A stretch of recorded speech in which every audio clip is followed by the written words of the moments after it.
Hello guys, so this is lecture number 2 in consumer right. यहाँ पे हम कुछ कंज्यूमर के राइट्स के बारे में पढ़ेंगे जो बताएगा कि कंज्यूमर को कौन कौन से उनके राइट होते हैं और कैसे अवेयरनेस उनमें आती है। यहाँ पे एक हर राइट के साथ एक केस स्टडी दी हुई है छोटी सी। और so let's read. So consumer right.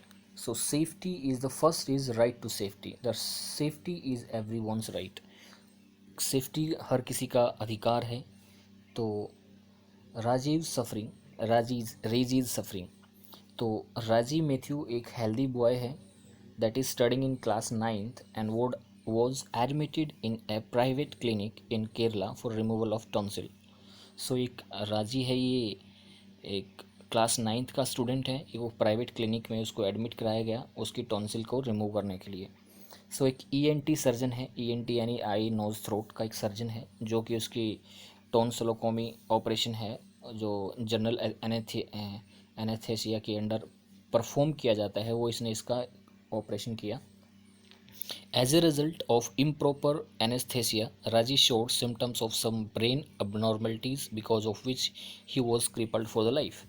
तो राजी को जो एनेस्थेसिया दिया गया, एनेस्थेसिया यानी सिंपल उसको बेहोश करके जो ऑपरेशन करते हैं उसको जो दिया गया, तो उसके चलते उसका जो ब्रेन में काफ़ी ज़्यादा अबनॉर्मलिटी पैदा हो गई जिसके कारण वो पूरी लाइफ के रिगार्डिंग क्रिपल्ड हो गया। His father filed a complaint in the State Consumer Redressal Commission claiming compensation of 5 lakh for medical negligence and deficiency in service। तो उसके पिताजी ने एक कंज्यूमर कोर्ट में केस डाला है स्टेट कंज्यूमर डिस्प्यूट रेड्रेसल में, जहाँ से 20 लाख से 1 लाख तक के केस सेटल किए जाते हैं। 20 लाख से 1 लाख मैं पहले बता चुका हूँ आपको वीडियो में भी कि 1 करोड़ से ऊपर के नेशनल कंज्यूमर कोर्ट देखती है 20 लाख से 1 लाख, स्टेट कंज्यूमर देखती है, और 20 लाख से बिलो के डिस्ट्रिक्ट कंज्यूमर देखती है। तो 20 लाख से के लिए उन्होंने कंज्यूमर 5 लाख का कंपनसेशन डाला है इन्होंने state consumer dispute redressal commission में कंपनसेशन के लिए, नेग्लिजेंसी के लिए। और स्टेट कमीशन ने ये कहा कि एविडेंस सफिशिएंट नहीं है, इसलिए उसकी जो प्ली थी वो डिसमिस हो गई। तो राजी के फादर ने, जो रेजी का फादर है, उसने again national consumer dispute redressal commission में डाली जो कि दिल्ली में है। और नेशनल कमीशन ने इसके रिगार्डिंग देखा और हॉस्पिटल को रिस्पॉन्सिबल पाया गया कि किस तरह से उसने, डॉक्टर ने नेग्लिजेंसी की है और उसको कंपनसेशन दिया जाए, उसको कोई जो भी उसको मुआवजा है वो दिया जाए। यहाँ पे आपने जो केस देखा है वो रेजी की सफरिंग है, वो ये दिखाती है कि how a hospital due to negligence by doctor and staff is giving anaesthesia crippled student for life. कि किस तरह से डॉक्टर और वहाँ का स्टाफ है उनकी नेग्लिजेंस की वजह से जो स्टूडेंट है पूरी लाइफ भर के लिए क्रिपल्ड हो गया, अपंग हो गया। While these many goods and services as we consume, we have right to protect it against the marketing of good and delivery of services that are hazardous to life and property. So, as a consumer, we have a right that everybody has a right to safety regarding the hazardous of life and property. So, producer need to strictly follow the required safety rules and regulation. तो producer को बहुत ही सारे के साल rule and regulation follow करने पड़ते हैं safety के regarding. And there are many good and services that we purchase that require special attention to safety. ऐसे बहुत सारे गुड एंड सर्विसेज होते हैं जिनको सेफ्टी चाहिए ही चाहिए होती है। For example the pressure cooker have a safety wall. Pressure cooker में सेफ्टी वॉल होता है, अगर ये डिफेक्टिव हो जाता है कई बार तो सीरियस एक्सीडेंट हो जाते हैं। कई बार आपने सुना होगा कि कुकर फटने से छत उड़ गई या फिर एक बड़ा हादसा हो गया। Manufacturer has to ensure this safety wall to ensure high quality और सेफ्टी के लिए ये सारी चीज़ करनी पड़ते हैं। And you also need public in government action to see that this quality is maintain. आपको भी ये पता होना चाहिए कि गवर्नमेंट की इनकी क्वालिटी भी मेंटेन करती है। However, we do find bad quality products in the market because of supervision of rules is weak and the consumer movement is also not strong enough. सो कई बार हमें ये प्रोडक्ट है काफ़ी ज़्यादा घटिया क्वालिटी के मिलते हैं मार्केट में। उसका रीज़न क्या होता है, गवर्नमेंट इनकी जो इम्प्लीमेंटेशन है रूल्स की वो बहुत ही ज़्यादा वीक है, गवर्नमेंट का सुपरविजन भी वीक है और कंज्यूमर भी उतना ज़्यादा अवेयर नहीं है। सो हर किसी को राइट टू सेफ्टी है। अगर आपको फ्यूचर में ऐसी प्रॉब्लम होती है तो you can approach to the consumer court for all of these. So ऐसे बहुत सारे सर्विसेज हैं जहाँ पे प्रोड्यूसर की रिस्पॉन्सिबिलिटी होती है कि वो एक सेफ्टी मैकेनिज्म प्रोवाइड करवाए। जैसे एलपीजी सिलेंडर कई बार लीक हो जाए, सिनेमा थिएटर में आग लग जाए, सर्कस मेडिसिन्स ख़राब मेडिसिन आ जाए, एडिबल ऑयल ख़राब हो जाए, marriage pandal. So these all are the product services that has a very safety concern. So discuss these things and find out what you get from these. So information about good and services. So second right है right to information. मतलब when you by any commodity you will find certain details on the packing. जब आप कोई भी commodity खरीदते हो तो आपको पैकिंग पे कुछ डिटेल्स लिखी मिलेंगी। वहाँ पे क्या होता है, उनका इंग्रेडिएंट, कौन कौन से इंग्रेडिएंट यूज़ किए हैं, क्या प्राइस है उसका, क्या बैच नंबर है, डेट ऑफ मैन्युफैक्चरिंग क्या है, उसकी एक्सपायरी डेट कब होगी और मैन्युफैक्चर का एड्रेस, ये सारी की सारी चीज़ें आपको मिलेंगी। So when we buy medicine on the packet you might find direction for proper use. जब भी आप कोई मेडिसिन लेते हो तो आपको उसको डायरेक्शन लिखी रहती है कि प्रॉपर यूज़ कैसे करना है, या फिर लिखा होता है कि कोई इसके साइड इफ़ेक्ट नहीं है, अगर है तो कोई रिस्क कौन कौन से मेडिसिन के साथ एसोसिएटेड है। So with the usages of these information you buy something. So when you buy garments, जब आप कोई गारमेंट्स को खरीदते हो तो वहाँ पे लिखा होता है इंस्ट्रक्शन फॉर वॉशेस कि हॉट वॉश देना है, कोल्ड वॉश देना है, किस तरह का वॉश देना है। So these are the information about the good and services written on the product, any product. So why it is the rule have been made so that in manufacturer display this information। तो ऐसा क्यों है कि manufacture क्यों सारी की सारी display inform करता है। उसका रीज़न सिंपल है कि consumer have right to be informed. Consumer को अधिकार है कि उसको हर चीज़ के बारे में पता होना चाहिए जो वो गुड एंड सर्विसेज परचेज कर रहे हैं। So consumer can then complain and ask for compensation or replacement if the product prove to be defective in any manner. So consumer compensation, मुआवजे या रिप्लेसमेंट या उसको दोबारा से ख़रीदने के लिए या फिर उसको रिप्लेस करवा सकता है अगर प्रोडक्ट डिफेक्टिव है तो। For example, if we buy a product and find it defective well within the expiry period we can ask for the replacement। अगर हम कोई प्रोडक्ट खरीदते हैं, अगर वो हमें डिफेक्टिव मिलता है तो हम उसकी एक्सपायरी पीरियड के अंदर अंदर उसको रिप्लेस करवा सकते हैं। If the expiry period is not printed, अगर किसी भी प्रोडक्ट पे एक्सपायर पीरियड है वो प्रिंटेड नहीं होता तो manufacturer would blame the shopkeeper and will not accept the responsibility. अगर ऐसा नहीं होता है तो मैन्युफैक्चरर शॉपकीपर पे इल्ज़ाम लगाएगा और उसकी रिस्पॉन्सिबिलिटी एक्सेप्ट नहीं करेगा। If people sell medicine that have expired service action can be taken against them. अगर लोग कोई ऐसी मेडिसिन बेचते हैं जिसकी एक्सपायरी डेट जा चुकी है तो उनके अगेंस्ट एक्शन होता है। Similarly, one can protest and complain if someone sell a good at more than the printed price on the packet। अगर फिर और ये भी कंप्लेंट हो सकती है अगर कोई एमआरपी से ज़्यादा यानी मैक्सिमम रिटेल प्राइस से ज़्यादा अगर कोई सामान बेचता है तो उस पर भी कंप्लेंट हो सकती है। In fact consumer can bargain with the seller to sell at less than MRP. Even consumer ये भी बार्गेन कर सकता है, नेगोशिएशन कर सकता है कि एमआरपी से कम रेट पे उसको मिले। याद रखना, कभी भी एमआरपी से ज़्यादा रेट कभी नहीं देना चाहिए किसी भी शॉपकीपर को, क्योंकि ये गवर्नमेंट अगर इससे इससे ज़्यादा कोई दुकानदार बेचता है तो उसको काफ़ी ज़्यादा प्रॉब्लम हो सकती है, वो कंप्लेंट भी कर सकता है। So in the recent times the right to information has been exempted cover various services provided by the government. लेकिन फिर भी गवर्नमेंट कुछ ऐसे हैं जो जिससे राइट टू इन्फॉर्मेशन के अंडर इन्फॉर्मेशन नहीं देता है।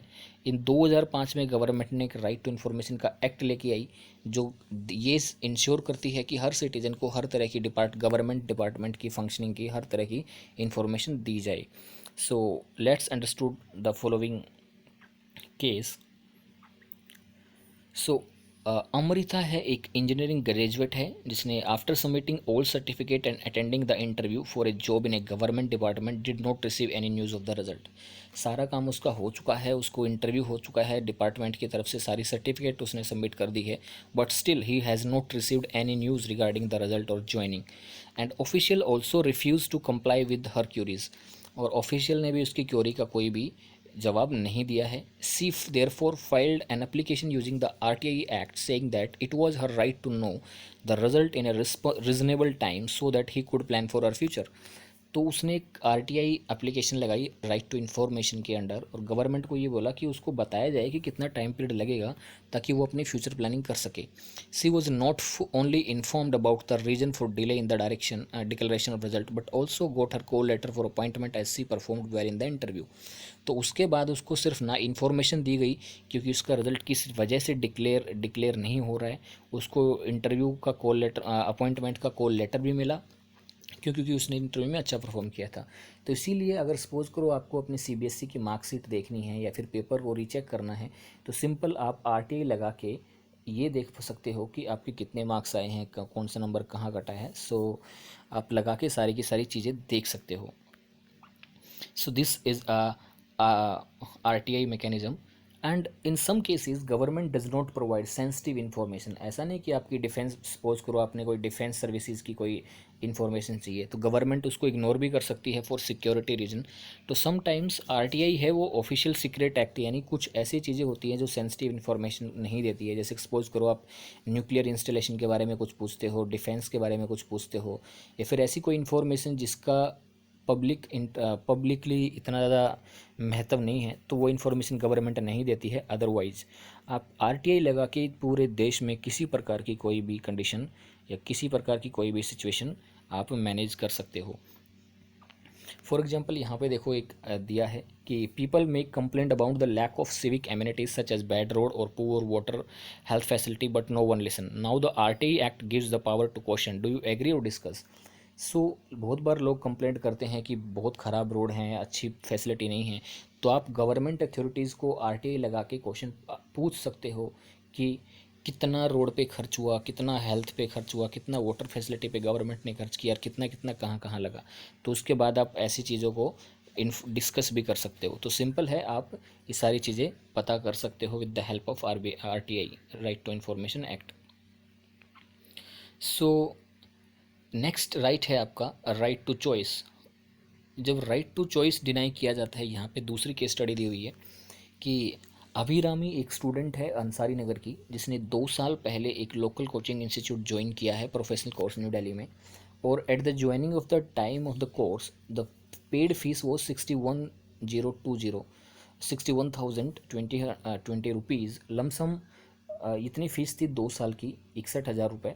So, however, she decided to opt out of the course at the end of the 1 year as she found the quality of teaching was not up to the mark। सो उसने ये decide किया कि वो अब उसमें एडमिशन नहीं लेगी। क्यों? क्योंकि वहाँ की जो टीचिंग क्वालिटी है वो उसको पसंद नहीं आई और वो अप टू द मार्क नहीं है। When she asked for a refund for a fee for 1 year, it was denied to her। जब उसने फ़ीस वापस मांगी तो उसको डिनाई कर दिया गया, उसको मना कर दिया गया कि फ़ीस वापस नहीं होगी। So she filed a case in the district consumer court and the court directed the institute to refund 28,000 saying that she had a right to choose। सो उसने कोर्ट में, डिस्ट्रिक्ट कंज्यूमर कोर्ट में case file किया गया, तो court के order के अनुसार उसको 28,000 रुपये वापस करे गए। क्यों? क्योंकि वो अधिकार है कि उसको वो किस तरह की सर्विस यूज़ कर रही है, किस तरह की सर्विस अगर उसको पसंद नहीं आती है तो वो उसको नहीं लेगी। मतलब उसको राइट टू चूज है, उसे अपना चॉइस चूज करने का अधिकार है। So institute again appealed in the state consumer mission. Again institute ने अपील किया स्टेट कंज्यूमर कोर्ट में, और स्टेट कमीशन ने ये अपील किया कि जो कोर्ट की डायरेक्शन है वो करना ही करना पड़ेगा आपको फॉलो, और फर्दर उस पर 25,000 रुपये का अगेन फ़ाइन लगाया फ्रीविलेस अपील के लिए। जो दोबारा जो कोचिंग इंस्टीट्यूट ने जो अपील की थी स्टेट कंज्यूमर कोर्ट में, स्टेट कंज्यूमर कोर्ट ने फिर से कोचिंग पे 25,000 का जुर्माना लगाया। और ये भी कहा गया, it also directed that the institute to pay 7,000 as compensation and litigation cost।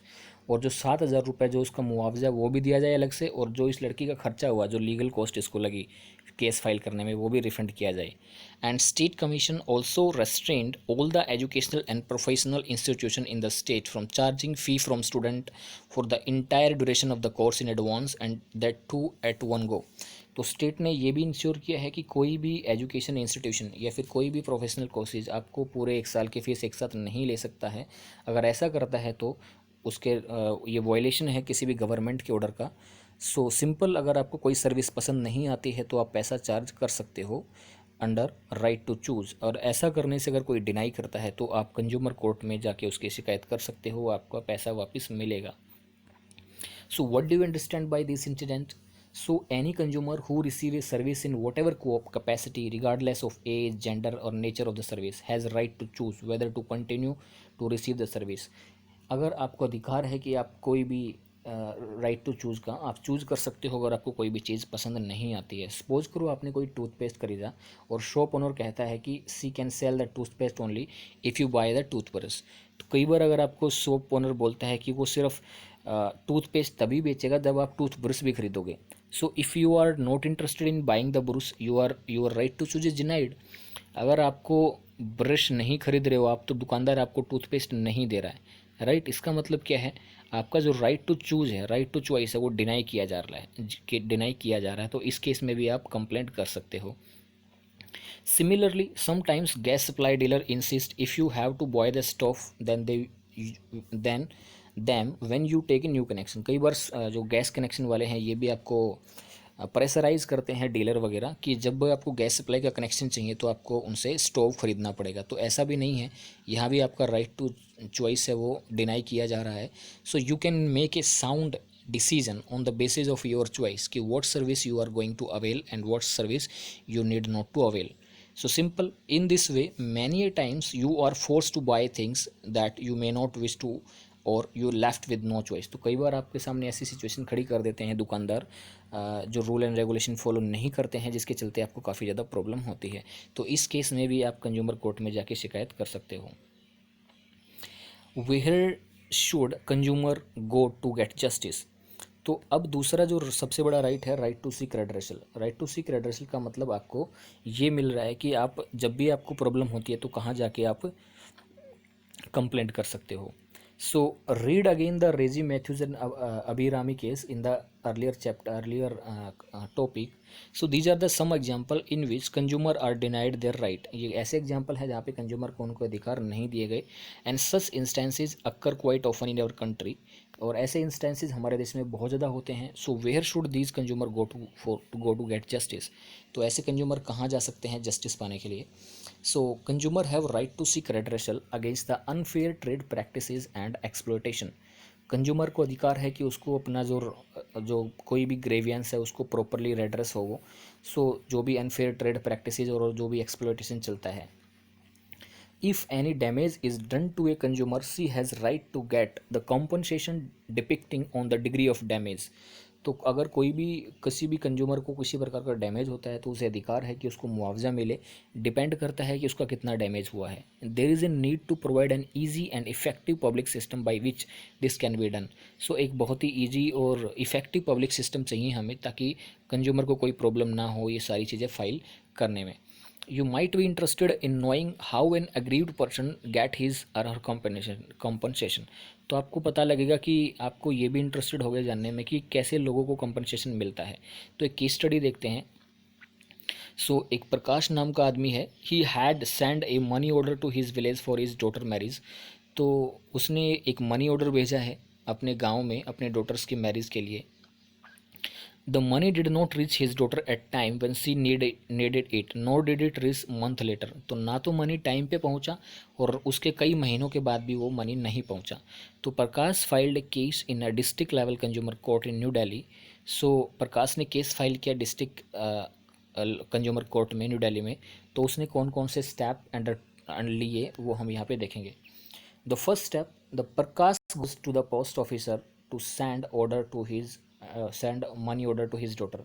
तो सबसे पहले जो प्रकाश है वो पोस्ट ऑफिस में गए जहाँ पे पैसा जमा करवाना था। सेकंड, उसके बाद करने के बाद Prakash comes to know that the money has not reached his daughter. कुछ दिन के बाद प्रकाश को पता चला कि उसका पैसा वहाँ अपनी उसकी डॉटर तक नहीं पहुँचा है। So Prakash inquire about the money order in the post office. तो प्रकाश ने पोस्ट ऑफिस में गया और उसमें उसको इंक्वायरी की कि उसका पैसा कहाँ है और कहाँ रुक गया।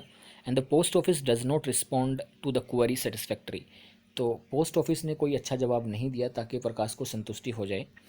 सन Prakash goes to the local consumer protection council for advice. तो प्रकाश है एक जो लोकल कंज्यूमर प्रोटेक्शन काउंसिल बनाई हुई है एडवाइस के लिए, तो वहाँ पे गया उपभोक्ता शिकायत केंद्र। बाद में Prakash goes to a consumer court to file a case, he filled his registration form. तो प्रकाश ने यहाँ पे एक कंज्यूमर कोर्ट फॉर्म से एडवाइस लेके इसने कंज्यूमर कोर्ट में केस फाइल किया कि क्या क्या चीज़ें पोस्ट ऑफिस के अगेंस्ट में। The he himself plead the court case in the court, उसने अपना कोर्ट केस है खुद लड़ा। एंड द कोर्ट जज वेरीफाई द डॉक्यूमेंट, और कोर्ट ने जो डॉक्यूमेंट थे उनको वेरीफाई किया, और फिर जज ने अपना कोर्ट को अपना वर्डिक्ट है, अपना फैसला है वो अनाउंस किया। सो यहाँ पे आप देख सकते हो कि किस तरह से कैसे कैसे उनको गवर्नमेंट उसने पोस्ट ऑफिस में अपना पोस्ट ऑफिस के अगेंस्ट में कंज्यूमर कोर्ट में केस डाला, और किस किस तरह से उसने अपना केस खुद ही लड़ा। तो this is a standard mechanism to follow and to file any case under the consumer court. So consumer court movement in India has led the formation of various organisation. So consumer movement हुआ, उसके चलते काफ़ी ज़्यादा consumer forms बने, consumer protection council बनी। They guide consumer on how to file case in the consumer court. और ये जो कंज्यूमर फॉर्म्स और कंज्यूमर प्रोटेक्शन काउंसिल हैं, ये कस्टमर को ये गाइड करते हैं कि कस्टमर कोर्ट में कंज्यूमर कोर्ट में किस तरह से फाइल किया जाना चाहिए case. On many occasion they also represent individual consumer in the consumer court. कई बार यही कंज्यूमर काउंसिल कंज्यूमर कोर्ट में रिप्रेजेंट भी करते हैं। ये वॉलंटरी ऑर्गेनाइजेशन होती है जिसको फाइनेंशियल सपोर्ट गवर्नमेंट की तरफ से मिलता है ताकि लोगों को जागरूक किया जा सके। So if you are living in a residential colony and you might have noticed name board and resident welfare association, अगर आप किसी कॉलोनी में रहते हो तो आपको ये पता, ये बाहर बोर्ड लगा होता है resident welfare association. And if there is unfair trade practices meted out or to their member, they take up the case on their behalf. अगर ऐसा कोई प्रॉब्लम उनको राइज होती है वहाँ पे रेजिडेंशियल एरिया में, तो वहाँ पे वो केस फाइल कर सकते हैं। सो अंडर कोपरा मैंने बताया था consumer protection council, consumer protection act जो 1986 में लेके आए थे, उसके अंडर एक एक्ट बनाया था गवर्नमेंट ऑफ इंडिया ने। ये 3 टायर क्वासी जुडिशियल बॉडी है। ये मैं पहले बता चुका हूँ आपको। अगर 1 करोड़ से ऊपर का केस है तो नेशनल कंज्यूमर कोर्ट में जाएगा वो। अगर 20 लाख से 1 करोड़ के बीच में केस है तो वो स्टेट कंज्यूमर कोर्ट में जाएगा। और अगर 20 लाख से कम का है, 20 लाख से कम का है, तो वो डिस्ट्रिक्ट कंज्यूमर कोर्ट में जाएगा। सो इस तरह से 3 टायर क्वासी जुडिशियल मैकेनिज्म बना रखा है कंज्यूमर कोर्ट में जाने का। Thus the act has enabled us to consumer to have the right to represent in the consumer court. तो ये जो कोपरा है कंज्यूमर प्रोटेक्शन एक्ट 1986, इसने ये इंश्योर किया है कि हर किसी कंज्यूमर को राइट टू रिप्रेजेंट, यानी हर किसी कस्टमर को राइट टू रिप्रेजेंट करने का अधिकार है। आपने बहुत बार टीवी में ऐड देखी होगी, जागो ग्राहक जागो करके काफ़ी ज़्यादा ऐड आती हैं। सो हर किसी कंज्यूमर को अधिकार है कि वो जाके अपना सारा का सारा जो ग्रेवियांस है उसको रेड्रेस कर सके। ये एक्टिविटी आप करके देखना क्या है, and let me know if you have any problem. So learning to become full informed consumer, तो आपको ये सीखना होगा कि कैसे एक फुली अवेयर कंज्यूमर बना जाए। So when we as consumer become conscious of our right while purchasing various goods and services, we will able to discriminate and make informed choice। जब हमको सब कुछ पता होगा किसी चीज़ के बारे में, किसी प्रोडक्ट के बारे में उसकी जानकारी होगी, तो हम एक अच्छा वाइज डिसीजन ले सकते हैं। And this call for acquiring knowledge and skill to become a well informed consumer. तो ये आपको इंश्योर करना पड़ेगा कि आप एक वेल इन्फॉर्म्ड कंज्यूमर हो। So how to become conscious, कैसे बना जाए अपने अधिकारों के बारे में। So look at the poster on the right in the previous page, what do you think. आपका जो पोस्टर है प्रीवियस पेज में यहाँ पे लिखा है, देखो एक कंज्यूमर को किस किस तरह से अधिकार है। Ensure consumer right to healthy environment against air pollution, water pollution, noise pollution, क्या क्या गाइडलाइन है ये अच्छे से दी हुई है यहाँ पे। एंड इनफैक्ट यहाँ भी एक पोस्टर है, यहाँ पे जागो ग्राहक जागो के ऐसे बहुत सारे ऐड आपने देखे होंगे कि ग्राहक को जागरूक करने के लिए काफ़ी सारी गवर्नमेंट एडवर्टाइज भी करती है, और ताकि लोग अवेयर हो सकें। So enactment of COPRA has led to setting up separate department of consumer affair. तो जो कंज्यूमर प्रोटेक्शन एक्ट है उसके अंदर गवर्नमेंट ने एक नया डिपार्टमेंट सेटअप किया, मिनिस्ट्री ऑफ कंज्यूमर अफेयर या department of consumer affair, central और स्टेट गवर्नमेंट में। और इस पर्टिकुलर पोस्टर में you have seen that from one example through which government separate legal information about the process that how they can address their grievances। so बहुत सारे ऐसे poster हैं जो गवर्नमेंट टाइम टू टाइम लेके आती है ताकि कंज्यूमर को अवेयर किया जा सके। बहुत बार एडवर्टाइजमेंट भी करती है टेलीविज़न चैनल्स पे, आपने देखा होगा। ये एक ISI एंड एगमार्क का हॉलमार्क आपने देखा होगा। किस तरह से कोई भी प्रोडक्ट है, देखो जब आप कोई भी कमोडिटी खरीदते हो तो आपने ISI, एगमार्क और हॉलमार्क के ऐसे निशान देखे होंगे। ये ऐसे लोगो और सर्टिफिकेशन होते हैं जो कंज्यूमर को हेल्प करते हैं और अश्योर करते हैं कि इस क्वालिटी, जो क्वालिटी का प्रोडक्ट आप खरीद रहे हो वो बिल्कुल सही है और ये प्रॉपर प्रोटेक्टेड है। सो कई बार बोलते हैं ना कि ISI या एगमार्क से ही रिलेटेड सामान खरीदिए। सो these organizations that monitor and issue these certificate allow producer to use their logo provided they follow certain quality standards। So कोई भी कंपनी या फिर कोई भी प्रोड्यूसर अगर कोई सामान बेचता है तो उनको ये लोगो लगाने पड़ते हैं और ये लोगो ये इंश्योर करते हैं कि उस प्रोडक्ट की क्वालिटी बिल्कुल सही है। किसी प्रोडक्ट की क्वालिटी सही होने के बाद ही उसको ये सर्टिफिकेशन दिया जाता है, अदरवाइज़ नहीं दिया जाता। तो these organization develop quality standard for many product, it is not compulsory for all the producer to follow standard। कई बार ये ज़रूरी नहीं है कि हर कोई इसको फॉलो करे। However, for some product that affect the health and safety of the consumer like LPG cylinder, food colors, additive, cement, packaging, drink water, so it is mandatory on the part of the producer to get certified by these organization।